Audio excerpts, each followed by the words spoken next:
достар, сіздермен бірге дебат шоу командасы қарсы алыңыздар. Барлығымыз осындамыз. Және де көптен күткен сұхбаттасуға дайынбыз. Осы үшін арнайы сіздер үшін дебат шоу Instagram парақшасында арнайы опрос жүргіздік, да? Қателеспесем біздің қыздар жүргізді. Сіздердің бүгін сұрақтарыңызға жауап беретін боламыз. Және де осы маусымды қорытындылаймыз. Және де жаңа форматтың бастамасы ғой. Келесі жылға дейін. Келесі жылға YouTube-қа шығамыз. YouTube-қа салынатын болады бұл видео. Қолдауларыңыз керек. Қолдау керек, дайын болыңыздар. Лайкты аямаңыздар. Екі баспаңдар лайкты. Комментарий жазбайық. Колокольчик. Жарайды, ендеше кетіп бастаймыз. Қалай құрылдыңыздар? Кімбайыр? Қалай құрылдық? Әке давай. Қалай құрылдық? Қырылдық па? 2000 жыл? 2016 жылы қазан айының басында маған Шәкең, Алмас Нұрланұлы, осы идеяның авторы, мен түнде түс көрдім деп деді. Түсінде түс көрдім. Біреу аян деп кеткен. Түнде осындай идеялар келген. Ол кезде Геннадий Головкиннің бойы болатын, бұл кезде бір үлкен шоулардың бірі болды, ол Генаның бойы. Сондықтан соны көріп, Шәкеңе біраз идеялар келді. Содан кейін маған ертесі күні таңертең звондап, Дәке, срочно кездесуіміз керек. Идеям бар айтатын деді. Сол кезде асханадан шығып келдім, как раз алдымнан шықты. Сол кезде әңгіменің бәрін айтты. Ең бірінші мені қызықтырып, бизнес проектімен келді. Бірақ идея ұнады, сонысымен қызық болды. Одан кейін команда жинағанбыз. Команда жинау дейтін мақсат болған жоқ, бірақ фото түсіретін адам бар дедік, видео монтаждайтын адам бар дедік. Тағы да бір-екі идеялар болды, ол кісілер жанымыздан табыла қалды. Сондықтан команда спонтанно құрылып қалды. Сөз бар ғой, керек кезде. Керек кезде керек адам табылды, иә. Солай құрылған бар. Ол және де ең бірінші выпуск 16 жыл 17 қазан болды. 18-ні мен туғаным. Сол арқылы жатталып деп па? Даник туған күніне подарок, да? Так, нешеусіздер? Қазіргі құрам қалай қалыптасты? Қандай этаптардан өтті? Негізі, иә, команданың артында тұрған адамдар көп.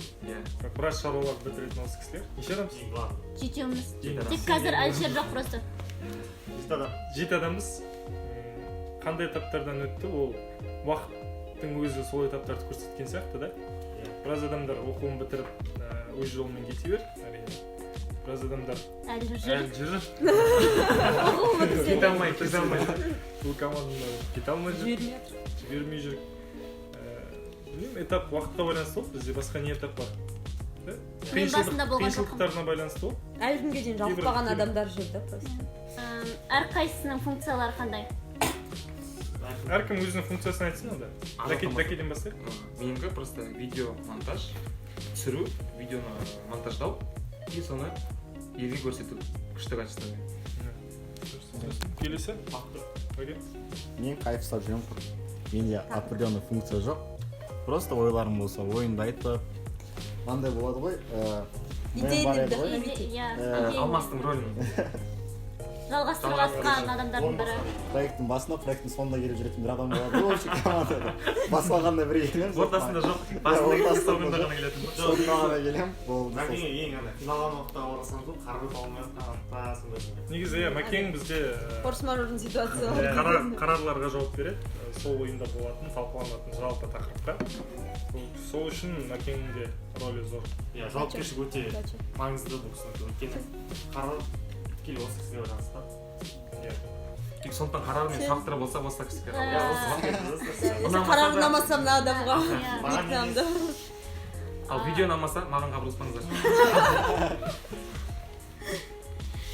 Менде жұмыс ісімім көбінесе Инстаграмда пост салатын және көбінесе сторис салатын менмін. Мен не то что СММ, бұл дизайн көбінесе. Общий вид қалыптасты. Нет, я люблю, когда маған айтады да такая. Негізі логоларды, нелерді жасайтын және пост салатын соған байланысты менің жұмысым. стори бақыткүлдікі болса пост менікі, және нелер дизайндар әртүрлі нелер там не знаю, даже дауыс беретін кандидаттардың әрқайсысына фото шығарып қасына атын жазып қою деген сияқты соның барлығы мелкий жұмыс менікі. негізінде сенікі не ғой ең күшті жұмыстардың бірі страницамыздың әдемілігі да.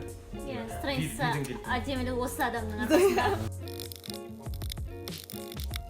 Менің рөлім барлықтарыңызға белгілі шығар. Менікі тек сахна алдындағы роль. Бұл кісілердің еңбегі біразы көрінбей қалуы мүмкін. Олар сахна сыртында сахнаға дейін, ойынға дейін шығатын еңбекқорлар.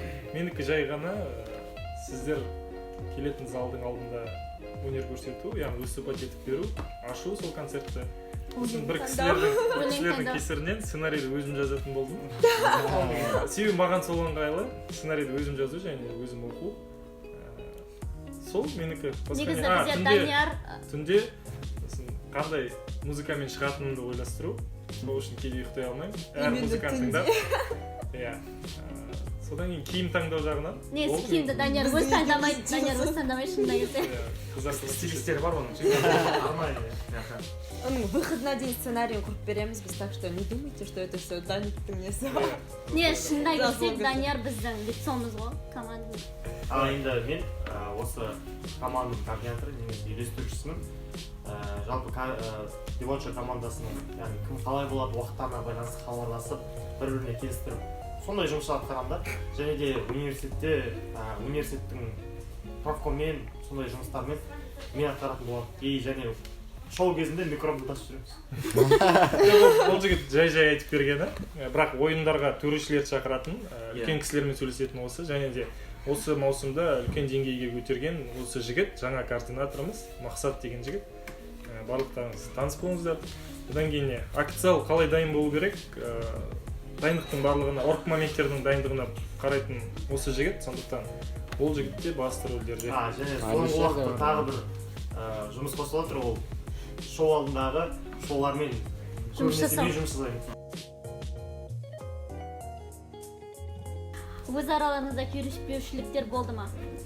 Әрқашан болады, әрдайым болады. Мысалы, дәл қарапайым қазірдің өзінде қалай орналассаңыз дегеннің өзінде келіспеушілік болды. Негізі ана жақтан келіп, біз Негізінде басқа локация болып, басқаша ойластырдық.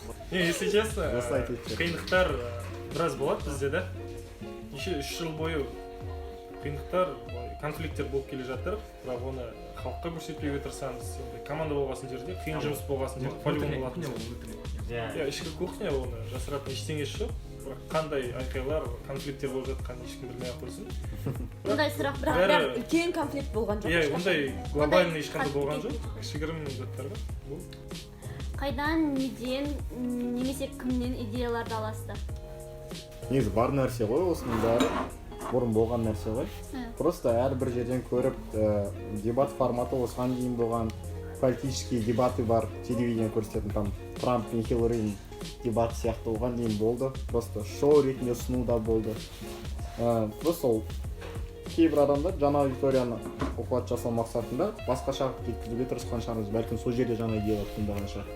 Бірақ ол просто бар идеялардың комплексі ғой, интеграциясы кішігірім бір жаңа жобаға алып келген. Иә, мен мысалға идеяны былай сценарий жазуға и выходқа көбінесе Тұрсынбектің выходтарынан аламын, Тұрсынбек Қабатовтың ютубтан қарап. Өзің өлең жаздырып отырсыз. Киімін шығарамын ба деп жүрмін. Көрсесіңе. Киімді былай тоже интернеттен қараймын. Әсіресе выходтар сол Тұрсынбектікі. Былай сөйлегенде басында сценарий Есенел екен, сол кісілерден былай қарағанда.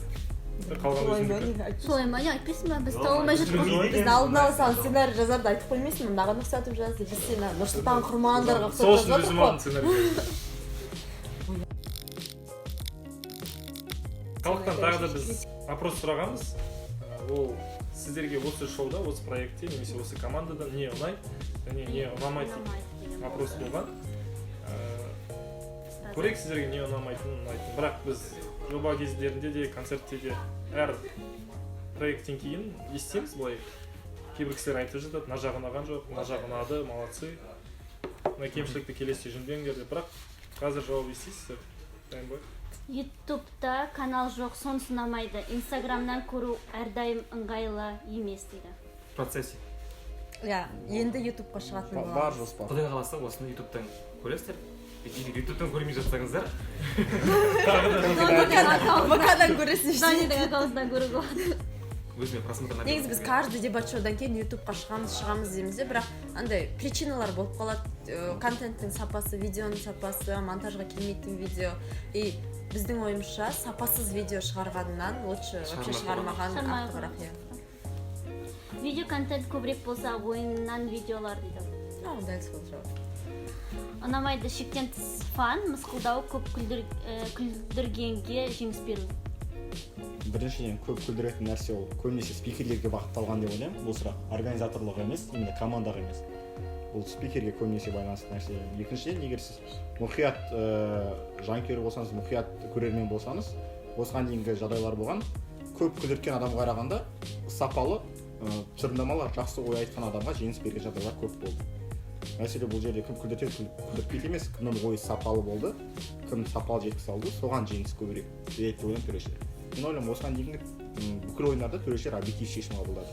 Егер келіспесеңіздер, ол сіздердің жеке субъективті көзқарастарыңыз. Бірақ оны мен қабылдауға дайынмын, оны команда қабылдауға дайын. Иә, төрешілерге тем более бізде саясат дейтін жоқ. Қанша жерден шоу болды. Осы жер қиям. Жоқ, қанша жерден шоу болғанмен бізде төрешілерге байланысты ешқандай саясат жоқ. Сондықтан еш уайымдамаңыздар. Ол ойыншыға байланысты болады, немесе сіздер көрермендер сіздерге де байланысты болады. Әр төрешінің өзінің объективті ма, ойына байланысты. Солай болады. Келесі ұнайды, қайталанбас, ерекше, креатив, хэштег, нағыз шоу, дебатты жаңа қырынан көрсету. От жанып атыратынан. Рахмет. Бәріміз 1, 2, 3.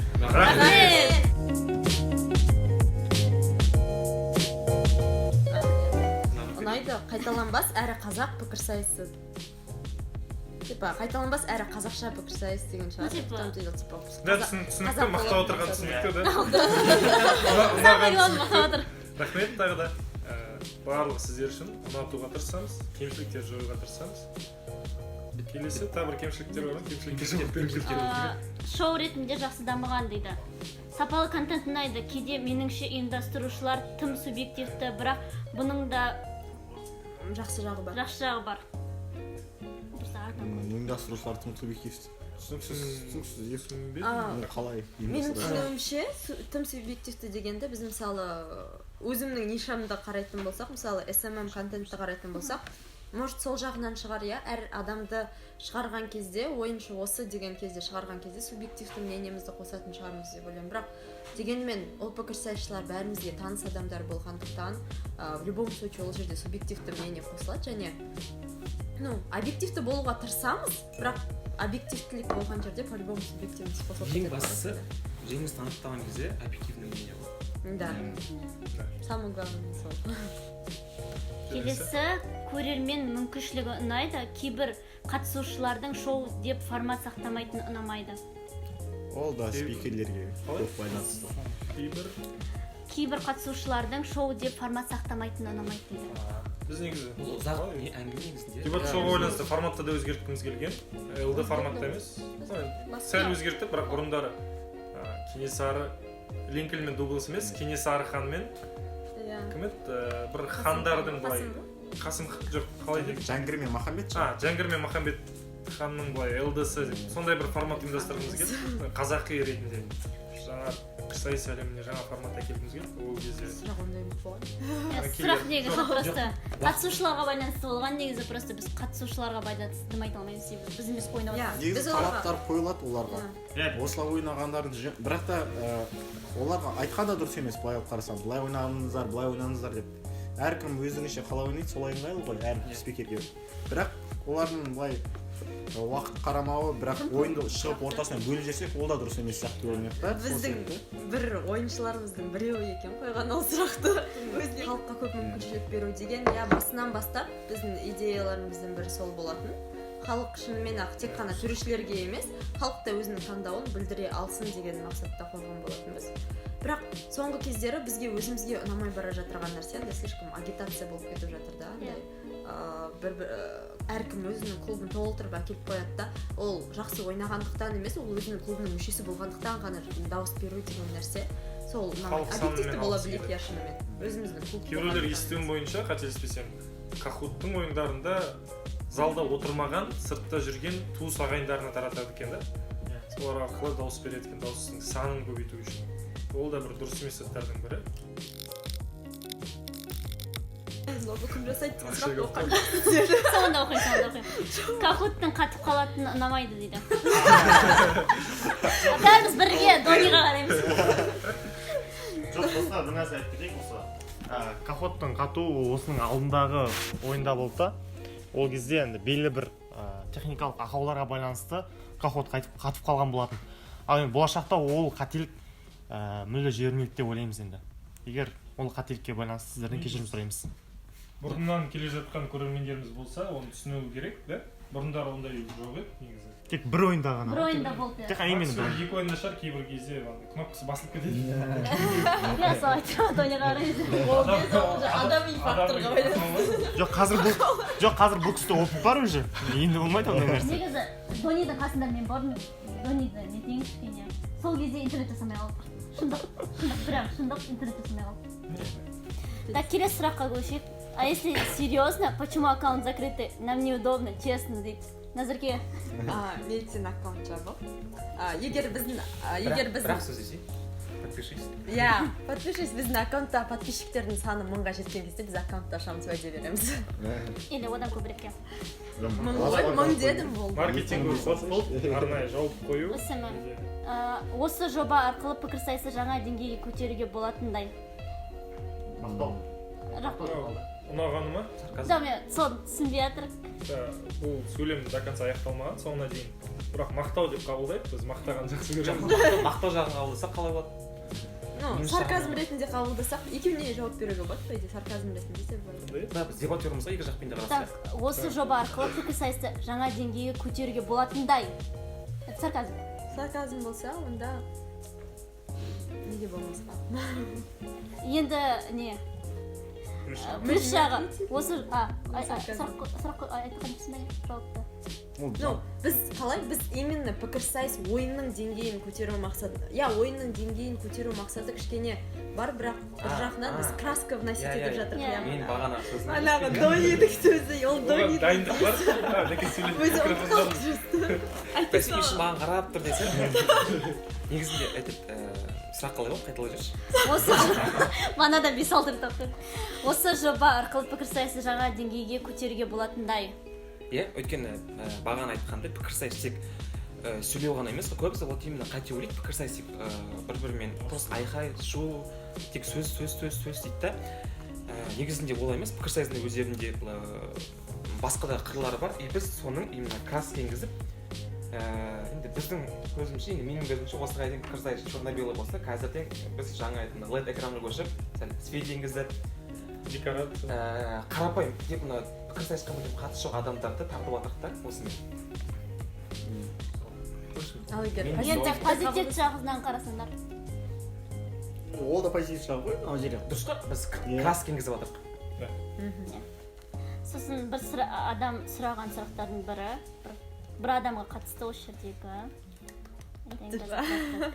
білесің ғой не екенін түсініп тастасам болады ғой так логоларды кім жасайды және қандай программалармен лого дизайнер кім жасайды арасында негізі жалпы андай біздің недегі баннерде тұрған логотипті мен емес жасаған оны Дони екеуміздің идеямыз болатын да ол ең басында жасағанда Дони екеуміздің идеямыз болатын ал кейінгі қазір инстаграмда сіздер көріп жүрген логотиптердің барлығы мына шайтаймның Тим мен Тидің логотиптерінің барлығын мен жасап жатырмын ол CorelDRAW-мен и Adobe Illustrator-мен жасалатын нәрсе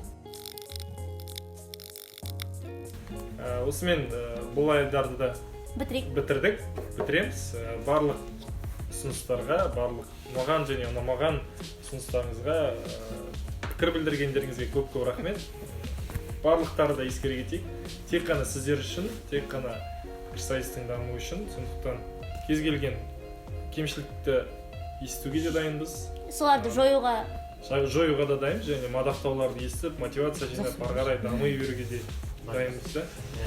Рахмет. Қиылды, келесіде.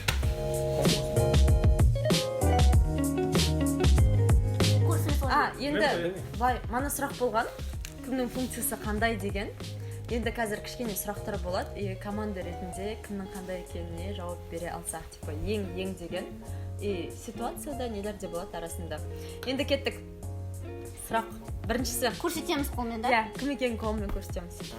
Солай ма? Типа Дани деп ойласақ былай.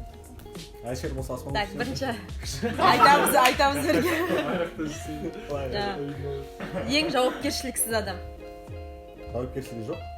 Біз ондай адамдарды ұстамаймыз десең. Мақсат менің ойымша Дедлайнға Дани. Қорқып жіберейік дейді.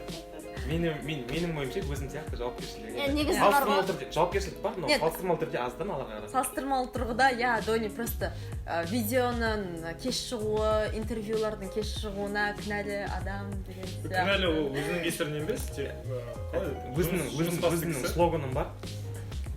Ең көп кешігетін адам. Кім? Сенің кесірінен біз жарты сағатқа кеш келдік. Негізінде сенің кесірінен біз бүгін түсіріп жатырмық. Иә.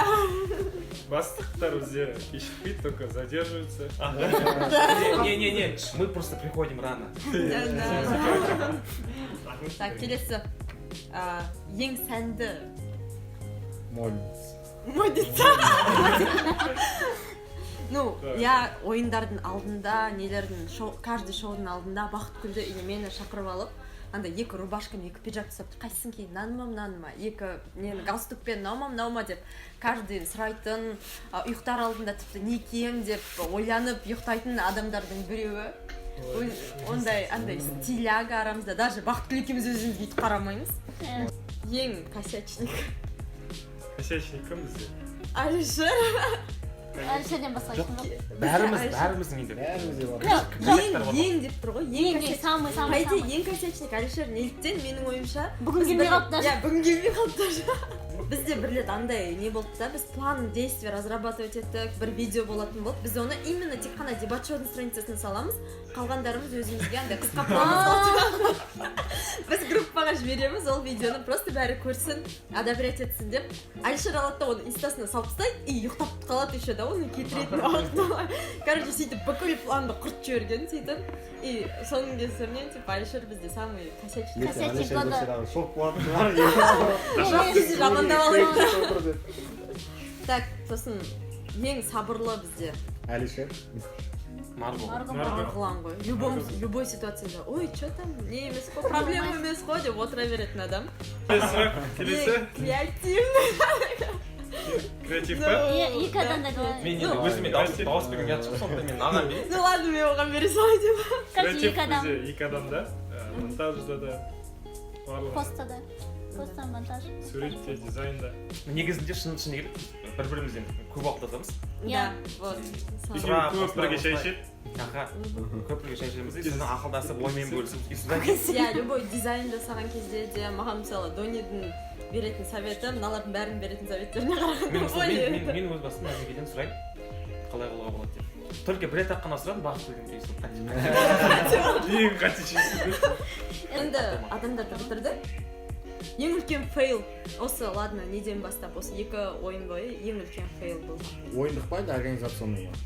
Бәрі-бір. Организационный шығар, өйткені ойын Потому что, иә, біз емес. Бізге қатысты фейлдардың бірі, ну, енді битікші бірді біреуін ғана анықтамай, үштікпен анықтап, біреуі сол кого-то сыймай қалғанда. Иә, біз бірақ шыға алдық одан деп па, инстаграмға нелетіп. Негізі самый қызығы бір күн бұрын сол туралы сөйлескенде какой-то жасағымыз келмеді ма, сондай бір неме болып, біз инстаграм туралы ойлағанбыз, и келесі күні сол керек болып Иә, сол. Отанда фейл бар, бірақ ол айтылу керек, айтылмау керек па, білмеймін.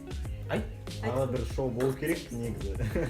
Негізі фейл бар, оған өзі біз видео бәрін түсірдік та. Болмай қалды. Ол просто архивтердің ішіне қалды. Ол адамдар өздері білет, көріп отырсаңыздар сендерден кешірім сұраймыз. Кешірім сұраймыз. Ол кезде координатор болған жоқпын просто. Сондай кешіріңдер.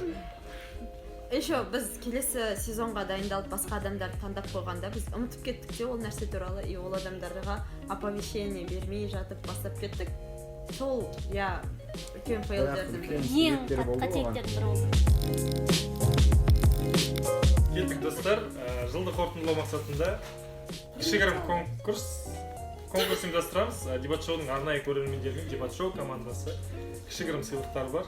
Ол үшін конкурстың ережелерімен Назерке таныстырады. Бізде конкурстың ережесі мынандай. Негізі қиын емес, оңай. Біздің дебат шоудың парақшасына Инстаграмдағы жазылу керексіздер сіздер, біріншіден. Екіншіден, сіз ол жақта подпискидің ішінде, яғни біздерге жазылу керексіздер. Өз-өзімізді продвигать ету керексіздер. Конкурс. Және үшіншіден өздеріңіздің инста парақшаларыңызға дебат шоудың парақшасын отмечать етіп, стори немесе видео немесе фото салу керексіздер сториске немесе пост қылып деген сияқты. Біз көретіндей сол нәрсені. Және біз рандомды тұрғыда жеңімпазды анықтайтын боламыз. Ал жеңімпазға беретін сыйлық ол Қуаныш Жонбайдың екінші болма атты кітабы. Осы кітапты сіздерге беретін боламыз. Және біз жеңімпазды қашан анықтаймыз? Уақытын нақты айтпай ақ қойып, оны жақындағанда айтайық. Уақытын Инстаграмда көрсететін боламыз. Тікелей эфирде рандомды тұрғыда кімнің жеңімпаз болғанын анықтаймыз. Және сіздер барлығыңыз Алматыға келген кезде, сол кезде осы сыйлықты беретін боламыз. Конкурстың нақты ережелері Инстаграм парақшамызда тағы да көрсетілетін болады. Сондықтан қазірден бастап подписаться етіңіздер. Чемс? Алматыдан еместер де қатысыңыздар, сіздерге почтамен жіберуге тырысатын боламыз.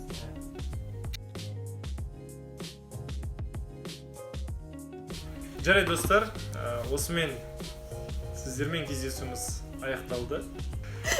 Көп осындай бір жаңалықтар күтіңіздер. Бізден жарайды, 2019 жылы көріскенше.